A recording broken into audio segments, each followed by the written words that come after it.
Hello everyone, welcome to all of you on the YouTube channel of Prince Civil Services. Guys, आज मैं आप लोगों के बीच में एंशियंट इंडिया यानी कि प्राचीन भारत का एक बहुत ही महत्वपूर्ण टॉपिक लेकर के आया हूं और टॉपिक का नाम है मगध साम्राज्य यानी कि मगध एम्पायर। और इस टॉपिक को हम लोग फिर अगेन प्रश्न उत्तर यानी कि क्वेश्चन आंसर के माध्यम से देखने का प्रयास करेंगे। चलिए बच्चों स्टार्ट करते हैं, लेकिन इस सेशन को स्टार्ट करने से पहले आप लोगों के लिए बहुत ही महत्वपूर्ण सूचना। बच्चों, भारत का ये एकमात्र ऐसा कॉलेज है जो कि आईएएस और पीसीएस की तैयारी के साथ साथ आपको कॉलेज की पढ़ाई भी कराता है, यानी कि एक पंथ दो काज। कॉलेज की आपकी पढ़ाई भी कंप्लीट हो जाएगी और जैसे आप कंप्लीट करके बाहर निकलेंगे तो आप आईएएस और आरएएस का लगभग 70% सिलेबस आप कंप्लीट कर चुके होंगे, यानी कि आपकी 70% तैयारी कंप्लीट हो जाएगी।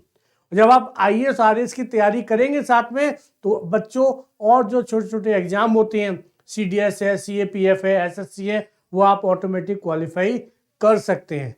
ओके, बाकी हमारे अदर जानकारी के लिए आप प्रिंस सिविल सर्विस के टेलीग्राम चैनल से जुड़ सकते हैं। इंफॉर्मेशन के लिए आप यहाँ बात कर सकते हैं 9610652222। आपको जो भी जानकारी चाहिए आप यहाँ बात कर सकते हैं। चलिए बच्चों, आज का अपना सेशन स्टार्ट करते हैं। मगध एम्पायर। सबसे पहला प्रश्न है, निम्न को क्रम से लगाइए। सबसे पहला प्रश्न है, निम्न को क्रम से, यानी कि जो वंश है मगध साम्राज्य के उनको क्रम से लगाते हैं। इससे पहला है हर्यंक वंश, दूसरा है शिशुनाग, तीसरा नंद, चौथा है मौर्य, कूट। 1 2 3 4, 2 1 3 4, 3 2 1 4, 4 3 2 1। बच्चों, इससे पहले का जो मेरा सेशन था महाजनपद, मैंने उसमें आपको बताया था कि कुल मिलाकर के 16 महाजनपद थे। उन 16 महाजनपदों में एक महाजनपद था मगध। और बच्चों ध्यान रखिएगा, ये जो मगध महाजनपद है, धीरे धीरे इस मगध महाजनपद ने बाकी के जो महाजनपद थे उन सभी को अपने महाजनपद में मिलाया और एक बड़े साम्राज्य की स्थापना की। किसको कहा जाता है? मगध साम्राज्य। और इस मगध साम्राज्य में समय समय पर अलग अलग वंशों के द्वारा शासन किया गया था। तो ये प्रश्न उसी से संबंधित है कि सबसे पहले किसने शासन किया और सबसे अंतिम वाला कौन सा है। तो देखिएगा, सबसे पहले है हर्यंक वंश, वेरी गुड। दूसरा है शिशुनाग, तीसरा है नंद, चौथा है मौर्य।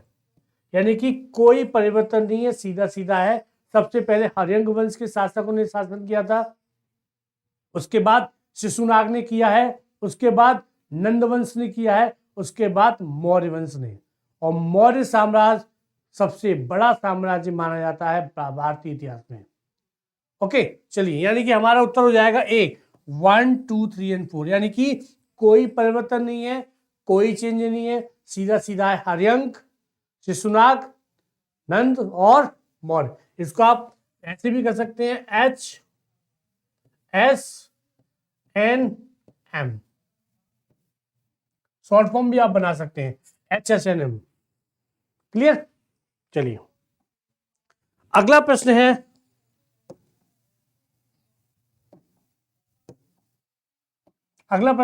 निम्न में से सही को सुमिलित कीजिए। यानी कि आपके सामने 4 वंश हैं, उनके सामने उनके संस्थापक के नाम है।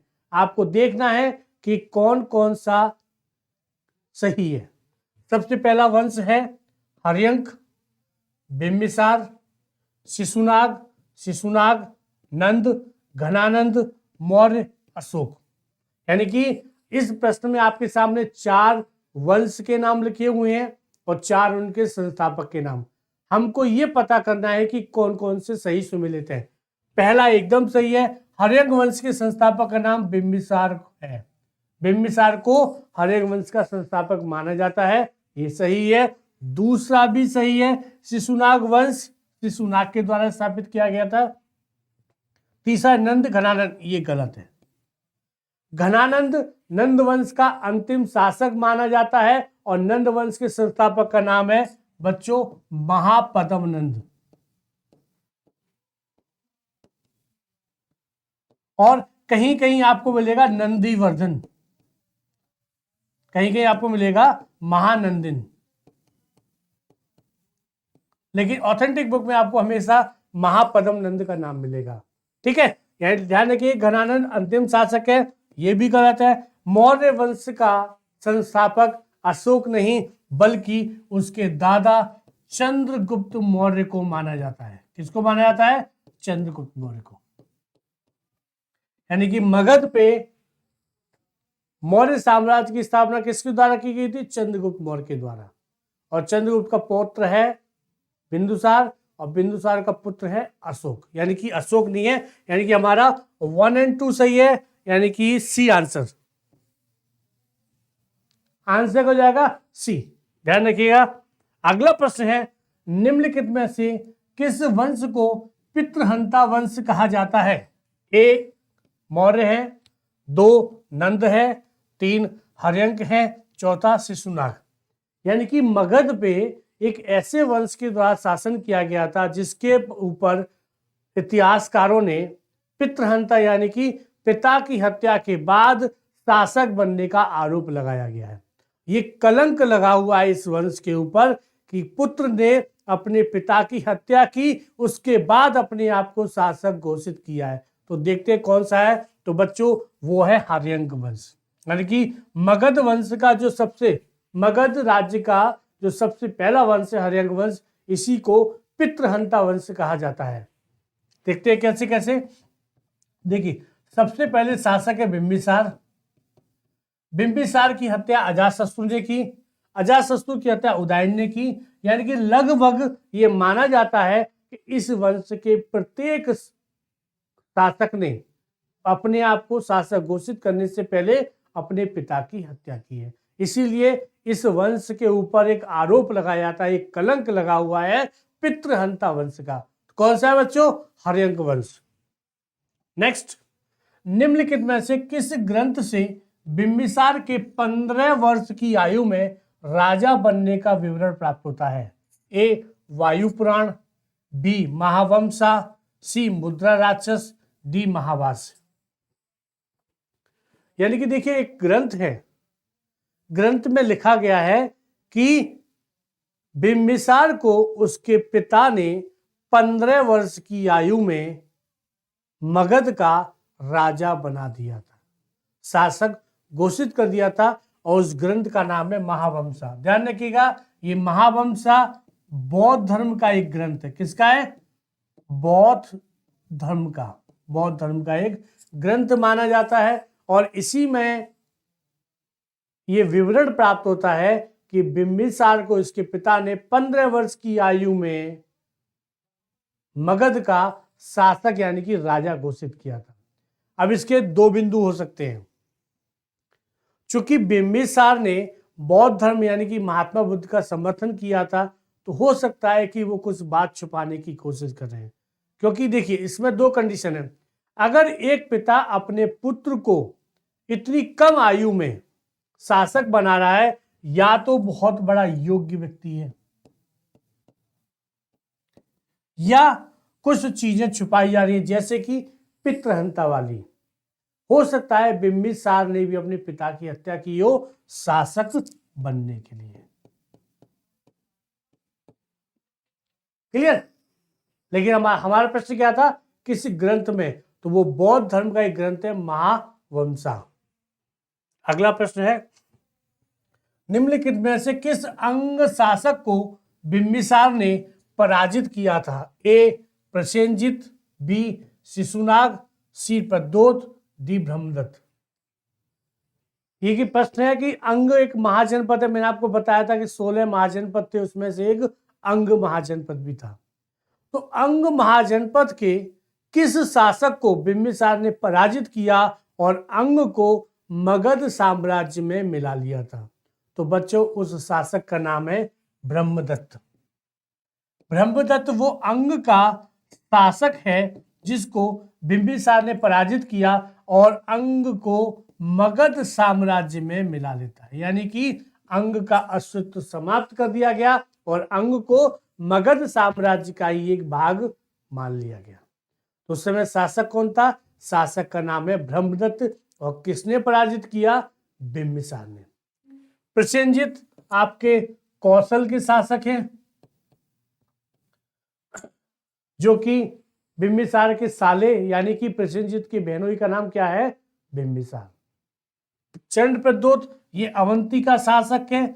आरंभ में ये मगध साम्राज्य का विरोधी था, लेकिन बाद में बिंबिसार के साथ इसकी मित्रता हो जाती है। क्यों हो जाती है, इसकी चर्चा हम लोग आगे करेंगे। यानी कि इस प्रश्न का उत्तर क्या हो जाएगा? डी, ब्रह्मदत्त। अगला प्रश्न है, निम्नलिखित में से कौन कौन बिंबिसार की रानियां थी? ए महाकौशला, 2 करुबाकी, 3 चेलना, 4 चेमा कूट। यानी कि इनमें से आपको चुनना है कि वो कौन कौन सी महिलाएं या रानियां थी जो कि बिंबिसार से संबंधित है। आपको जान करके बड़ा आश्चर्य होगा, यहाँ पे आपको सिर्फ 4 नाम दिखाई दे रहे हैं। वाकई में ये कहा जाता है कि बिंबिसार के हरम में लगभग कितनी रानियां थी? 500। बिंबिसार ने 500 शादियां की थी, ये एक ग्रंथ में लिखा हुआ है। और ये हो सकता है कि कुछ लोगों को लगे बड़ा ही अतिशयोक्तिपूर्ण है, नहीं, ये सही है। रीजन क्या है, कारण क्या है? उस समय वैवाहिक संबंध का मतलब ये होता था कि अगर बिंबिसार ने किसी राज्य को पराजित किया है तो उसकी बेटी के साथ वैवाहिक करना, या कोई अपनी अधीनता स्वीकार करता है बिंबिसार की, तब भी अपनी पुत्री या बहन की शादी करना बिंबिसार। यानी कि शादी का मतलब, वैवाहिक संबंध का मतलब है राज्य का, साम्राज्य का विस्तार होना। यानी कि एक ये भी होता है मित्रता स्थापित करना। यानी कि जो बिंबिसार से कमजोर शासक थे या जो बिंबिसार के साथ संबंध स्थापित करना चाहते थे, वो क्या करते थे? अपनी पुत्री या अपनी बहन का विवाह बिंबिसार के साथ करते थे। ये वैवाहिक संबंध इस तरीके, इसको कहते हैं राजनीतिक विस्तार की एक नीति, जिसको कहते हैं वैवाहिक नीति। तो 500 किसी को अतिशयोक्तिपूर्ण लगेगा, पर नहीं था। क्लियर? लेकिन हम बात कर रहे हैं कि कितनी थी, कौन कौन सी थी। महाकौशला एकदम सही है, ये कौशल की राजकुमारी थी। करुबाकी ये गलत है, ध्यान रखिएगा। करुबाकी ये मौर्य शासक अशोक की पत्नी थी। चेलना एकदम ठीक है, ये वज्जी के शासक चेतक की बहन। छेमा ये भी सही है, छेमा मध्य प्रदेश यानी कि पंजाब की, यानी कि 2 नहीं है, 1, 3 और 4, 1, 3 और 4, यानी कि हमारा उत्तर हो जाएगा बी। करुबाकी ध्यान रखिएगा, करुबाकी अशोक के पुत्र तीवर की मां थी। एक अभिलेख में आपको आगे हम लोग जब मौर्य साम्राज्य की बात करेंगे तब मैं आपको बताऊंगा कि एक अभिलेख में अशोक की पत्नी का नाम करुबाकी है और उसके पुत्र का नाम तीवर दिया गया है। लेकिन इस प्रश्न का उत्तर 1, 3, 4 महाकौशला, चेलनायन, छेमा। नेक्स्ट, निम्नलिखित में से किसके दरबार में प्रसिद्ध वैद्य जीवक रहता था? अशोक, बिंबिसार, बिंदुसार एंड चंद्रगुप्त मौर्य। बच्चों ध्यान रखिएगा, इतिहास में जीवक का प्रसंग कई बार आता है, बहुत ही महत्वपूर्ण व्यक्तित्व माना जाता है और यूपीएससी आरएस के द्वारा कई बार ये प्रश्न पूछा गया है। ये जो जीवक है ये रहते थे किसके दरबार में? बिंबिसार के दरबार में। मगध के शासक बिंबिसार, हर्यक वंश का संस्थापक, उसके दरबार में रहते थे। और ये प्रसिद्ध इसलिए है, क्यों? क्योंकि बिंबिसार ने प्रसिद्ध वैद्य जीवक को उसके प्रसिद्ध शत्रु अवंती के शासक चंद्रप्रद्योत को जब पीलिया की बीमारी हुई थी तो उनकी बीमारी को ठीक करने के लिए उन्होंने जीवक को अवंती के दरबार में भेजा और इन जीवक ने अवंती के शासक चंद्रप्रद्योत की जान बचा ली थी। और जान बचाने के कारण बिंबिसार के साथ चंद्रप्रद्योत की मित्रता स्थापित हो जाती है। तो ये व्यक्ति बहुत ही महत्वपूर्ण है इतिहास में। ओके, किसके दरबार में? बिंबिसार के दरबार में। नेक्स्ट, निम्न में से किस स्थान के विवाद के कारण अजातशत्रु और कौशल के राजा के मध्य युद्ध हुआ था? कौशल का राजा कौन है इस समय? कौशल के राजा है प्रसेनजित। और बच्चों वो जो स्थान है, जिस स्थान के कारण विवाद हुआ था, युद्ध हुआ था, उस स्थान का नाम है काशी। कैसे है इसकी कहानी सुन लीजिएगा। मैंने आपको क्या बताया था कि हर्यंक वंश को पितृहंता वंश कहा जाता है। अजातशत्रु ने शासक बनने के लिए अपने पिता की हत्या की, बिंदुसार की। कुछ कुछ ग्रंथ में ऐसा मिलता है कि बिंबिसार अपने पुत्र अजातशत्रु को शासक नहीं बनाना चाहता, वो अपने किसी अन्य पुत्र को शासक बनाना चाहता था। अजातशत्रु इस बात से नाराज हो जाता है और अपने पिता की हत्या कर देता है। जब हत्या कर देता है तो मैंने आपको बताया था कि बिंबिसार प्रसेनजित का बहनोई था, यानी कि महाकौशला का वो भाई था। और कौशल के शासक प्रसेनजित ने बिंबिसार को शादी के उपलक्ष्य में काशी को दहेज में दिया था। तो जब अजातशत्रु अपने पिता की हत्या कर देता है तो प्रसेनजित इससे नाराज हो जाता है। वो कहता है कि तुमने मेरे बहनोई की हत्या की है, भले ही वो तुम्हारा पिता है लेकिन वो मेरा बहनोई भी है, और चूंकि मैंने काशी अपने बहनोई को दहेज में दिया था इसलिए मैं इसको वापस ले रहा हूं, और वो तुरंत इसके ऊपर कब्जा कर लेता है। अजातशत्रु कहते हैं कि नहीं, चूंकि अब मैं मगध का शासक हूं और काशी मगध का ही एक भाग माना जाएगा, भाग है और रहेगा, आपको ये वापस करना है। प्रसेनजित मना कर देते हैं, दोनों के बीच युद्ध होता है। प्रसेनजित पराजित हो जाते हैं अजातशत्रु से, और इसीलिए इस उपलक्ष्य में क्या होता है, पराजित होने के बाद प्रसेनजित अपनी पुत्री वाजिरा का विवाह अजातशत्रु के साथ कर देते हैं और फिर से दहेज में काशी को दे दिया जाता है, यानी कि काशी का जो विवाद था समाप्त हो गया। क्यों? क्योंकि प्रसेनजित ने फिर से काशी को दहेज में दे दिया, किसको? अजातशत्रु को, अपनी पुत्री वाजिरा के विवाह के उपलक्ष्य में। ठीक है, हमारा प्रश्न क्या था, विवाद का कारण कौन सा स्थान है? काशी, ध्यान रखिएगा, काशी।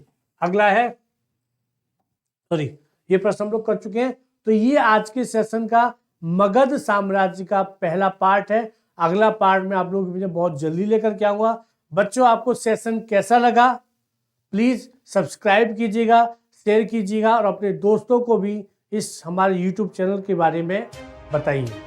क्लियर? चलिए बच्चों, थैंक यू सो मच।